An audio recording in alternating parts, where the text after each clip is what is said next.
नमस्कार दोस्तों, मैं सचिन त्यागी और मेरे YouTube चैनल में एक बार फिर आप सब लोगों का बहुत बहुत स्वागत है।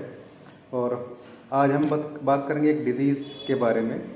एक कंडीशन है एक्चुअली जो जवान बच्चों में अक्सर स्टार्टिंग में देखी जाती है और उसकी वजह से बहुत सारी समस्याएं वो लोग फेस करते हैं और बहुत सारी प्रॉब्लम उनके सामने आती है। और बीमारी का नाम जो है वो है स्पर्मेटोरिया, या आप इसको सिंपल लैंग्वेज में हम बोलते हैं स्वपन दोष के। जो नाइट में या फिर दिन में भी सोते हुए या किसी आराम करने वाली कंडीशन में भी अगर स्पर्म का जो एमिशन है वो हो जाए तो उसी को हम स्वपन दोष बोलते हैं। और जब ये स्थिति थोड़ी भयावह हो जाती है फिर पेशाब के साथ भी जो है वो धात गिरने लगता है, इसलिए इसको धात रोग भी बोला जाता है। तो वीडियो शुरू करने से पहले अगर आप लोगों ने मेरा चैनल अभी तक सब्सक्राइब नहीं किया तो प्लीज़ चैनल को सब्सक्राइब जरूर कीजिएगा और बेल आइकन को प्रेस जरूर कीजिएगा ताकि आपको मेरे नए वीडियो के नोटिफिकेशन जो है वो मिलते रहें। तो स्पर्मेटोरिया एक कंडीशन है जो एक टाइम के साथ मैक्सिमम जो बच्चे होते हैं 15-16 साल से लेके 20-21 साल तक या जब तक उसकी शादी नहीं होती तब तक इस कंडीशन से वो गुजरते हैं, स्वपन दोष जिसे हम बोलते हैं। बहुत सारे कारण होते हैं इसके। उन कारणों में कॉन्स्टिपेशन एक कारण है, बड़ा कारण, कि भाई किसी को कब्ज रहता है तो कब्ज की वजह से भी ये प्रॉब्लम जो है देखी गई है। या कुछ लोग कुछ जो बच्चे हैं वो गलत संगति में पढ़ के गलत टाइप का जो साहित्य है वो पढ़ते हैं या गलत टाइप की वीडियोस वगैरह देखते हैं, तो उस वजह से भी क्या है, उस वजह से भी फिर जो ख्याल हैं वो रात को आते हैं और उनमें फिर जो है स्वपन दोष की प्रॉब्लम अक्सर देखी गई है। यानी कि स्पर्म का जो है वो इनवॉलेंट्री जो एमिशन है वो होता रहता है। तो ये हो गया कारण। दूसरा फिर जो मास्टरबेशन है उस वजह से भी बच्चे अपने खुद ही अपनी जो कंडीशन है उसको ख़राब कर लेते हैं। तो इन सब चीज़ों से बचना ज़रूरी होता है। इस जो बीमारी है उसको कंट्रोल करने के लिए, उसको ठीक करने के लिए जो कारण है उसके उन कारण से बचना होता है। इसके अलावा थोड़े फिजियोलॉजिकल कारण भी कई बार देखने को मिलते हैं, जैसे कई बार कुछ टेस्टिस में, अंडकोश में इन्फेक्शन होने की वजह से भी ऐसा देखा गया है। या यूरेथ्रा जो होती है, जो पेशाब की नली होती है, उसमें ऑब्स्ट्रक्शन की वजह से या फिर वहाँ उसका श्रिंक हो जाना, कई बार उसके पतले हो जाने की वजह से भी ऐसा जो है फिजियोलॉजिकल जो कारण है उनमें देखा गया। लेकिन ऐसे बहुत कम जो रीज़न है वो है, मैक्सिमम रीज़न वही है जो स्टार्टिंग में मैंने आपको बताए हैं इस बीमारी के। और उन पे कंट्रोल करना बहुत ज़रूरी है, क्योंकि एक कंडीशन ऐसी आती है फिर इसमें बहुत सारी प्रॉब्लम देखने को मिलती है। जैसे कमर में दर्द रहना शुरू हो जाता है, भूख कम लगनी शुरू हो जाती है। फिर बाद में जब शादी होती है उसकी बच्चे की, तो फिर वहाँ पे उसको बहुत सारी प्रॉब्लम जो है वो फेस करता है। तो ये सब इन चीज़ों से बचने के लिए थोड़ा कंट्रोल जरूरी है। सात्विक आचार विचार, आहार और रहन सहन जरूरी है। जितना कोशिश हो सके अपने परिवार के साथ में रहें, उनके साथ अच्छा टाइम व्यतीत करें, खासकर रात के टाइम बच्चे उसको बैठें और रात को खाना थोड़ा हल्का लें।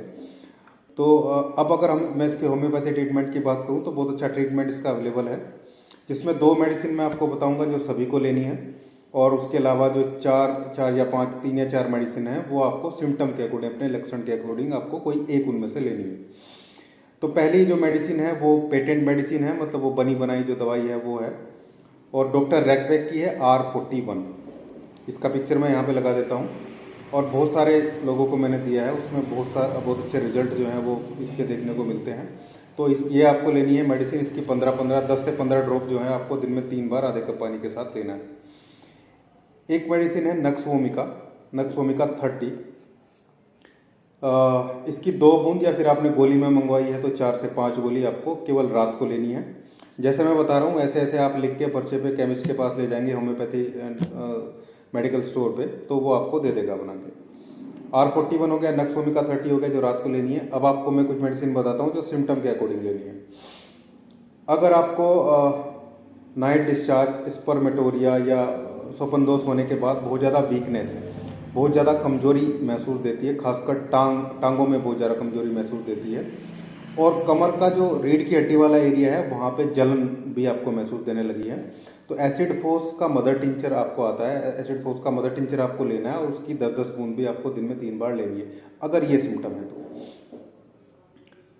एक सिम्टम आता है कि भाई अगर आपको जो आपका जो स्पर्म का निकलना है, जो स्पर्म एमिशन है, जो नाइटफॉल रात को होता है, अगर वो सपने के साथ होता है, एक सपना आपको दिखता है, इरोटिक सपना दिखता है, मैं तो गलत ही कहूँगा उसको, तो आपको कैलेडियम एक मेडिसिन आती है, कैलेडियम का मदर टिंचर आपको लेना है 10-10 बूंद दिन में 3 बार, या 30 पोटेंसी भी आप ले सकते हैं इसकी, 2-2 बूंद दिन में 3 बार जीभ पे सीधा, अगर ये प्रॉब्लम है तो।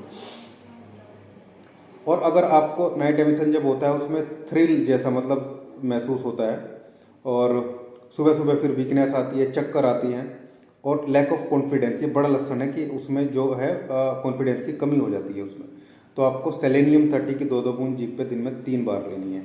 वो जो 2 मेडिसिन शुरू में बताई उनके अलावा इनमें से कोई एक लेनी है आपको। इसके अलावा अगर मास्टरबेशन के जो अर्थ मैथुन होती है उसके बैड इफेक्ट आपको लग रहे हैं, बहुत ज़्यादा आपने कर लिया है वो काम, और आंखों के नीचे भी यहाँ डार्क सर्कल आपको देखने को मिल रहे हैं, बहुत वीकनेस देखने को मिल रही है, तो फिर आप स्टेफिसेग्रिया एक मेडिसिन आती है स्टेफिसेग्रिया, उस 30 की उसकी 2 बूंद दिन में जो है 3 बार आप जीभ पे लेंगे। तो इन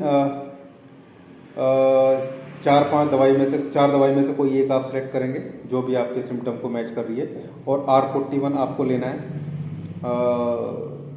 10-10 बूंद या 15-15 बूंद दिन में 3 बार, और नक्सोमिका केवल रात को लेना है। तो ये मेडिसिन अगर आप लेंगे तो आप देखेंगे कि आपकी जो प्रॉब्लम है वो सॉर्ट आउट हो जाएगी, और आपको इसमें बहुत अच्छे रिजल्ट मिलने स्टार्ट हो जाएंगे, और मैं उम्मीद करता हूँ कि 2 से 3 महीने में आपकी काफ़ी हद तक आपकी जो समस्या है वो सोल्व हो जाएगी। लेकिन आपको कुछ चीज़ें और इसमें ऐड करनी होंगी।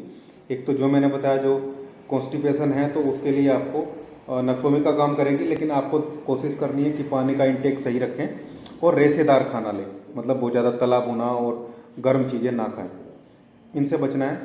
प्लस रात को आपको खाना थोड़ा जल्दी खाना है, अब लेट खाना नहीं खाना है, और सोने से लगभग 2 घंटे जिस टाइम आप सोने के लिए जाते हैं, अब सोने का मतलब ये नहीं है कि आप रात को 12 बजे 1 बजे 2 बजे सो रहे हैं, सोने का टाइम आपको अपना ठीक करना है, 11 बजे के आसपास तक सो जाना है, और 9 बजे से पहले आपको अपना रात का खाना खा लेना है। अगर आप दूध पीते हैं रात को तो फिर रात का खाना आपको 8 बजे खा लेना, 8 बजे खाना खाना है, 9 बजे दूध पीना, 11 बजे तक आप लोग सो जाएं, फिर 11 बजे से पहले भी सो सकते हैं, लेकिन ये मैक्सिमम लिमिट है। ये आपको ध्यान रखना है। सुबह उठते के इशारे ही आपको, अगर गर्मी है तो ताज़ा पानी, और अगर सर्दी है तो गुनगुना पानी 1 से 1.5 गिलास 2 गिलास, जो आपको वोमिटिंग सेंसेशन ना है उतना हल्का सा पानी आपको पीना है। इससे जो है जो आपका शरीर का जो मेटाबॉलिक जो प्रोसेस है जिसमें थोड़ी गड़बड़ हो गई है उसकी इस प्रॉब्लम की वजह से, वो ठीक होना स्टार्ट हो जाएगा। इसके अलावा आपको थोड़ा बहुत जो है वो प्राणायाम, इसमें खासकर जो है वो कपालभाति बहुत अच्छा रोल प्ले करता है, प्लस इसमें अनुलोम विलोम जो है वो माइंड को स्टेबल करने का काम करता है। जो गलत सपने रात को आते हैं, जो गलत विचार दिमाग में आते हैं, वो थोड़े सही होने स्टार्ट हो जाएंगे। ये आपको करना है। प्लस मैंने बताया कि भाई फैमिली के साथ आपको रहना है, आप बैठना है, अच्छे विचारों का उपयोग करना है, गलत चीज़ें ना देखनी है ना पढ़नी है। इससे, क्योंकि अभी तो आपको लग रहा है कि भाई ठीक है सभी को होता है, मैक्सिमम लोगों को होता है, लेकिन अगर ये कंडीशन सीवियर हो गई, जो कि अब देखने को मिल रहा है, जो क्योंकि खान पान भी गलत होता जा रहा है, तो फिर प्रॉब्लम होनी स्टार्ट हो जाएगी। इसलिए आप लोग को दवाई के साथ साथ ये परहेज करना जरूरी होगा, अदरवाइज ये प्रॉब्लम बिगड़ती चली जाएगी। और दूसरा, फिर आपको इलाज में इसका खर्च भी बहुत होने वाला है। आप कुछ लोग आयुर्वेद की तरफ चल जाएंगे, वहाँ पता चलता है 2-2 हज़ार, 2,500-3,3 हज़ार रुपये की दवाई जो है वो बांध देते हैं।